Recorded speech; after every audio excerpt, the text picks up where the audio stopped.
The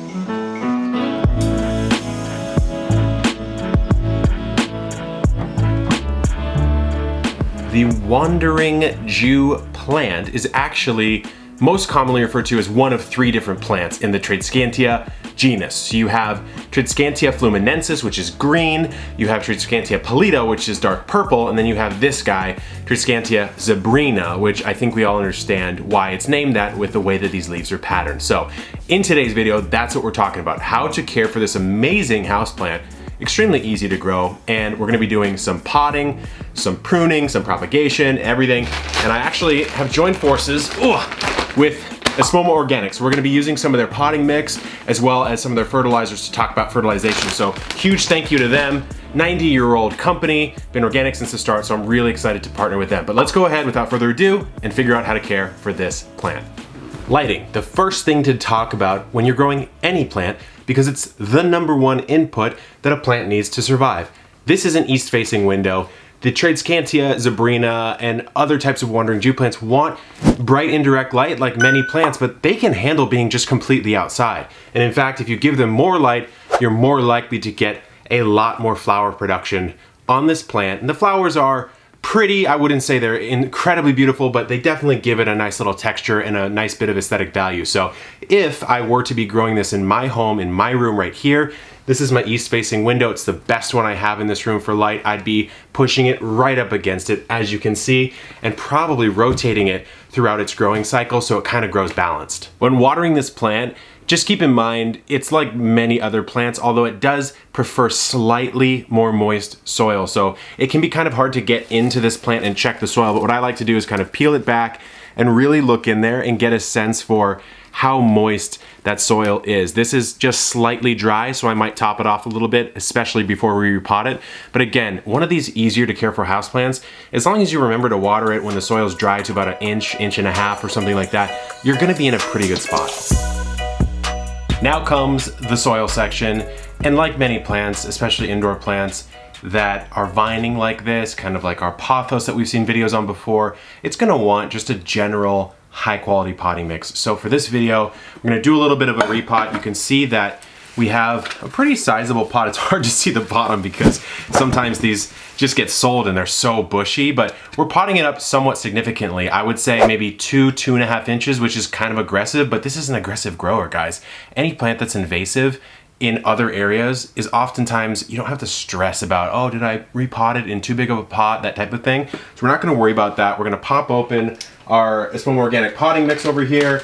It's just a really high quality potting mix for both houseplants and edibles, but of course this is the houseplant video, so let's go ahead. We're gonna start filling up the bottom, and while we do that, let's talk about a couple problems that you may run into when you are growing this plant. The first and most obvious is, as a semi-invasive, it can just grow like absolutely crazy. It can grow insane. What I would highly recommend is, as we repot this, we're gonna do this as well, to do a pruning of sorts. So you wanna be able to take away some of those trailing stems and propagate those, because that is where your bread and butter lies in creating more wandering Jew plants. That's so easy. It's literally buy one once in your life, and from then on, you can propagate forever and ever. Let me grab my gloves real quick. That's what I would say about that. And let's go ahead and finish up filling this pot, and then we will go ahead and repot.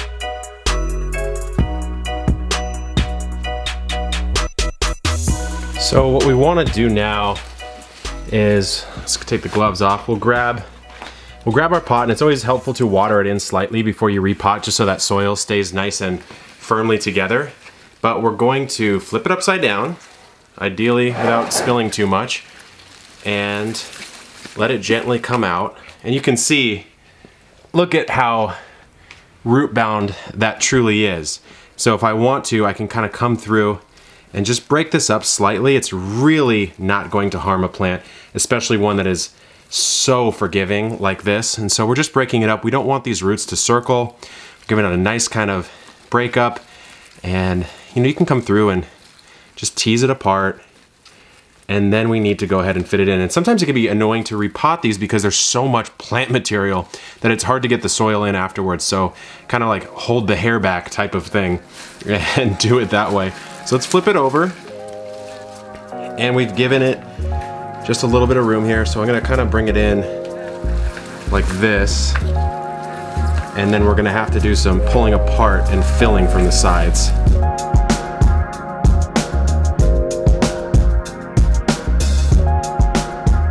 Okay, we've potted it up. I'm just gonna give it a quick little water. You can see it, you just kind of have to give it a little bit of a haircut, a little bit of a nice prune. So what I'm gonna do is come around and just tidy it up aesthetically exactly how I want it to be. But you don't want to throw away your stem tip cuttings or your cuttings of this plant because it's so easy to propagate. So let's go ahead and clean it up, polish it up. This is gonna grow like crazy in this new pot. And then we'll talk about exactly what to do with your cuttings so you never have to buy this plant again.